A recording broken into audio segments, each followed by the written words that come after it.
अब आवाज आ रही है? यस सर आ रही है। चलो शुक्र है। चले जी, और स्क्रीन भी शो हो रही है आप लोगों को? जी सर। नोट्स शो हो रहे हैं ना? बस ठीक है। चले अब आप लोग पढ़ना शुरू करें। हमने विलियम वंड के मुतल्लक पढ़ा था कि इसने फर्स्ट साइकोलॉजिकल लेबोरेटरी, जो एक्सपेरिमेंटल लेबोरेटरी थी, इसने कायम की थी लिप्जिग के मुकाम पे 1879 में। इसने इस चीज़ को जानने में बहुत ज़्यादा दिलचस्पी ज़ाहिर की थी कि कॉन्शियस एक्सपीरियंस क्या है, कि अगर आपसे कोई नाम पूछे आपका, आप फौरी तौर पे उस पर रिस्पॉन्स देते हो कि जी ये चीज़ है। इसी तरह आपको इसका मतलब भी इसने कि जी आप, मेरा नाम ये है, ये सारी चीज़ें। Over time of psychology broadened the range of their investigation. लगा यार। आवाज़ बंद कर ले, माइक सबके बंद हो जाए।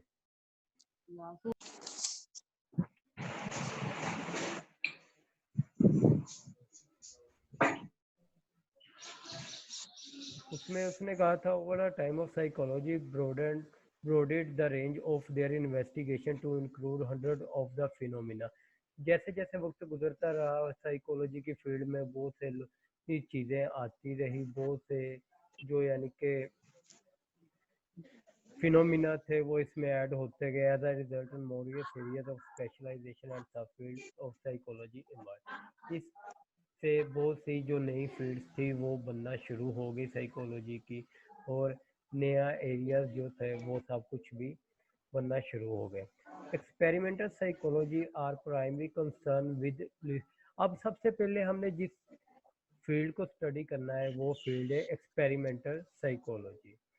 Experimental psychology are primary concerned with laboratory research to understand the basic psychological process।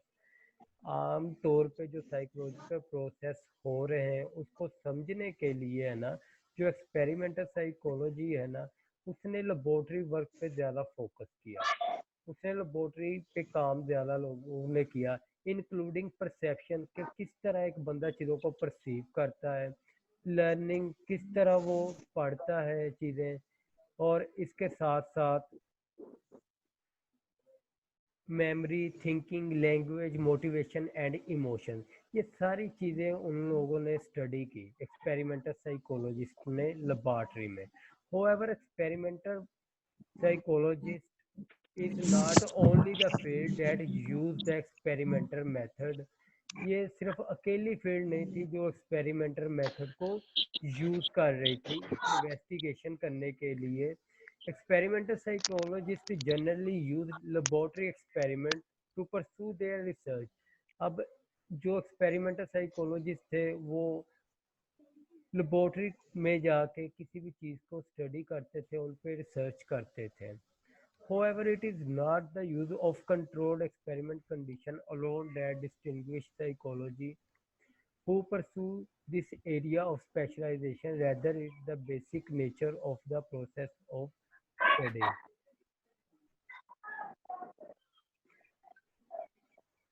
अब सिंपली आप लोगों ने इस वाली बात को ध्यान नशीन रखना है कि एक्सपेरिमेंटल साइकोलॉजी भी एक फील्ड है। इस एक्सपेरिमेंटल साइकोलॉजी की फील्ड के अंदर अगर हम बात करेंगे तो सबसे पहले हम बात करते हैं एक्सपेरिमेंटल साइकोलॉजी में कि जी इन लोगों ने काम क्या किया कि इन लोगों ने सबसे पहले एक्सपेरिमेंट किए लेबोरेटरी में जाके। इन्होंने तो इस चीज़ को समझने की कोशिश की कि किस तरह से परसेप्शन होती है, किस तरह से लर्निंग होती है, मेमोरी होती है और थिंकिंग प्रोसेस किस तरह से होता है। इस सारी चीज़ को स्टडी करने के लिए उन्होंने एक्सपेरिमेंटल साइकोलॉजिस्टों ने लेबोरेटरी सेटिंग को यूज़ किया। ना सिर्फ एक्सपेरिमेंटल साइकोलॉजिस्ट लेबोरेटरी सेटिंग को या रिसर्च को यूज़ करते हैं बल्कि और भी जितनी भी फील्ड्स हैं ऑलमोस्ट सभी ही लेबोरेटरी सेटिंग को इस्तेमाल करते हैं। एक्सपेरिमेंटल साइकोलॉजिस्ट ने इन्वेस्टिगेट किया बहुत सी प्रॉब्लम्स को जो कि न्यूरल बेसिस है ऑफ मेमोरी की या रोल ऑफ लर्निंग की, यानी कि इमोशन से रिलेटेड, लर्निंग से रिलेटेड और मेमोरी से रिलेटेड जो भी मसाइल का सामना दर पेश था उनको जवाब ढूंढा किसने? एक्सपेरिमेंटल साइकोलॉजिस्टों ने ढूंढा। Experimental psychology don't limit there study on human being. इन्होंने सिर्फ इंसानों तक ही अपने मुताले को नहीं रखा बल्कि बहुत से साइकोलॉजिस्ट ऐसे भी आए इस फील्ड के अंदर जिन्होंने आके एनिमल्स पर भी स्टडी की, एनिमल के बारे में भी उन्होंने जाना। इसमें बहुत से एक्सपेरिमेंट उन्होंने कंडक्ट किए जो कि रैट पे हुए, डॉग पे हुए, पिजन पे हुए, मंकीज पे हुए। इनकी सेंसेस को समझने के लिए, इनकी परसीविंग को समझने के लिए, इनके थिंकिंग प्रोसेस को स्टडी करने के लिए बहुत से एक्सपेरिमेंट जो हैं वो कंडक्ट किए गए। उसके अलावा अब नॉर्मल साइकोलॉजिस्ट आ जाते हैं। अब नॉर्मल साइकोलॉजिस्ट जो थे उनका काम क्या था बेसिकली, एक मैं इसको थोड़ा सा, ये स्क्रीन के ऊपर आ रहा है, इसको मैं अब normal psychologist long refer to a sub field of psychology. ये भी एक फील्ड है साइकोलॉजी की। Is concern with the understanding treatment and prevention of abnormal behaviour. वो वाले लोग जिनके बिहेवियर एक्सेप्टेबल नहीं है माशरे में और उनको के बिहेवियर को रोकने के लिए इसमें ट्रीटमेंट मेथड जो है वो इस्तेमाल किया जाता है। At the present the term is use to cover the subject matter of abnormal behaviour. मौजूदा दौर में इस टर्म को इस्तेमाल किया जाता है अबनॉर्मल बिहेवियर। अगर आप किसी बंदे के को स्टडी करते हैं, किसी बंदे के अबनॉर्मल बिहेवियर को स्टडी करते हैं, वो किस में होता है? अबनॉर्मल साइकोलॉजी में होता है। Psychology, and other term used to refer the study of abnormal behavior. Psychology, psychopathology, pathology का मतलब होता है बीमारी। जो साइकोपैथोलॉजी है ये एक और दूसरी टर्म है, यानी कि अबनॉर्मल साइकोलॉजी कह रहे हैं या साइकोपैथोलॉजी कह रहे हैं, दोनों ही बात सेम है। ये अबनॉर्मल बिहेवियर को समझने के लिए यूज की जाती है। The study of psychopathology is search of why people behave, think and feeling in unexpected. क्यों लोग अनएक्सपेक्टेड वे में महसूस करते हैं, फील करते हैं और थिंकिंग करते हैं, ये सारी चीज़ें।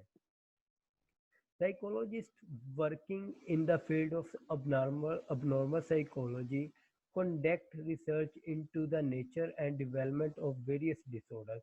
अब साइकोलॉजिस्टों ने काम किया अबनॉर्मल साइकोलॉजी में। इस चीज बहुत सी रिसर्चेज हुई ये जानने के लिए कि किस तरह से डिसऑर्डर बनते हैं, उनकी नेचर क्या है।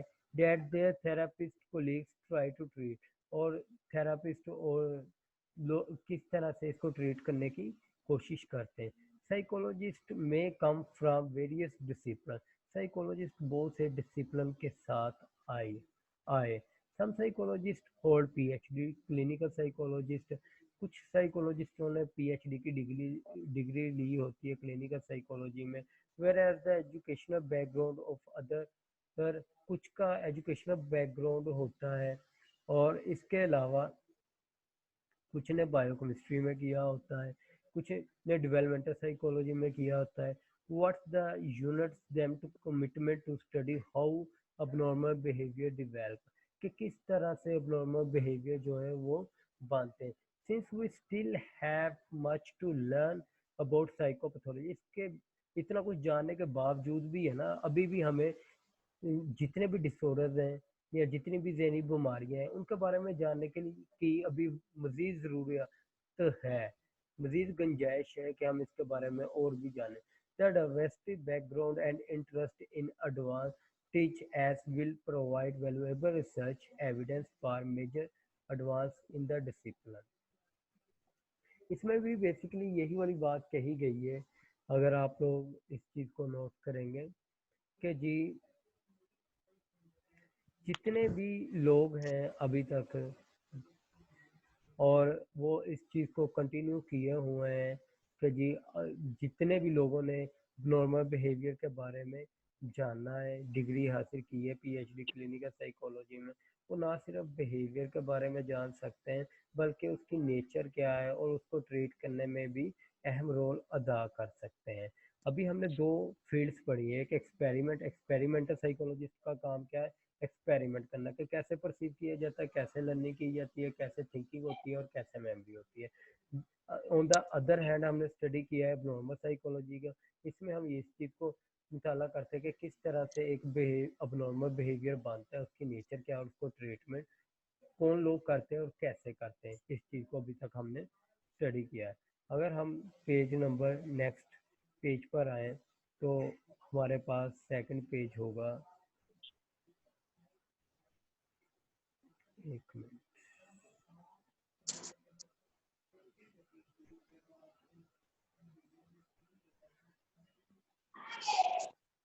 नेक्स्ट पेज आ गया है हमारे पास industrial psychology. Industrial organizational psychologist कौन होते हैं, इन्होंने भी बीएससी की डिग्री हासिल की होती है या एमफिल किया होता है इंडस्ट्रियल ऑर्गेनाइजेशनल साइकोलॉजी में। इनका रोल क्या है कि ये यानी कि किसी भी इंडस्ट्री या ऑर्गेनाइजेशन की जो प्रोडक्टिविटी है उसको इंक्रीज करने में इनका अहम रोल कंसीडर किया जाता है। और जितने भी यानी कि वर्कर्स उधर काम करते हैं उनके फ्लाव बहबूद और उनकी हेल्थ को बेहतर रखने का भी काम इनके ज़िम्मे है कि अगर कोई काम नहीं कर रहा वर्कर तो इन्होंने फाइंड आउट करना है कि उसका इस तरह का बिहेवियर क्यों है और फिर उसकी उस कॉज को ख़त्म करना है और उसको प्रोडक्टिविटी की तरफ लेके आना है। इसमें जो होती है डिग्री आपको मैंने ऑलरेडी बता दिया है कि जी एमफिल किया होता है या बीएस ऑनर किया होता है। इसमें ऑर्गेनाइजेशनल साइकोलॉजी जो होता है ना सिर्फ कंज्यूमर के बारे में उसे आगाही होती है कि वो किस तरह की प्रोडक्टिविटी को वो ज़्यादा यानी कि परचेज कर रहा है, उसके अकॉर्डिंग उसको लेके जो अपनी फर्म को लेके चलता है।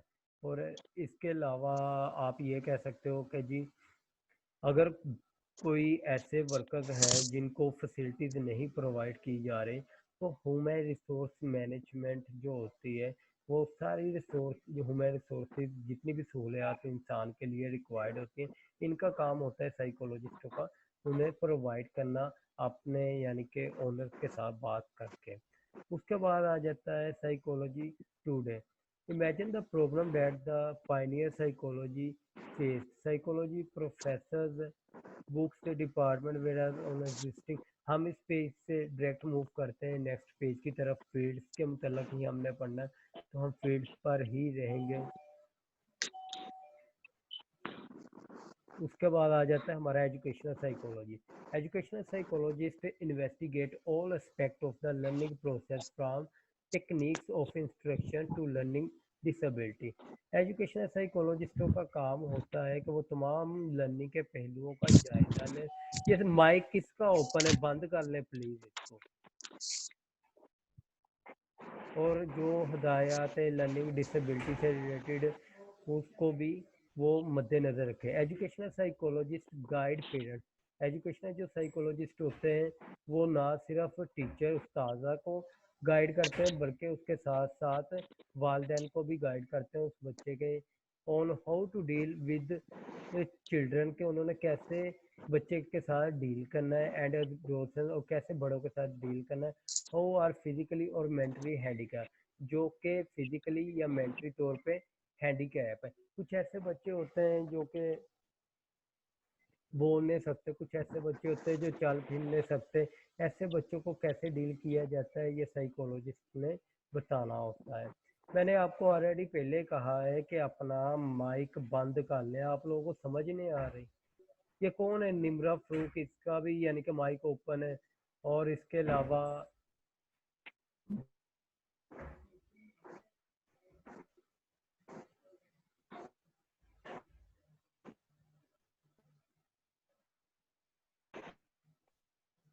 ये माइक जिनके ऑन है इसको ऑफ करें प्लीज।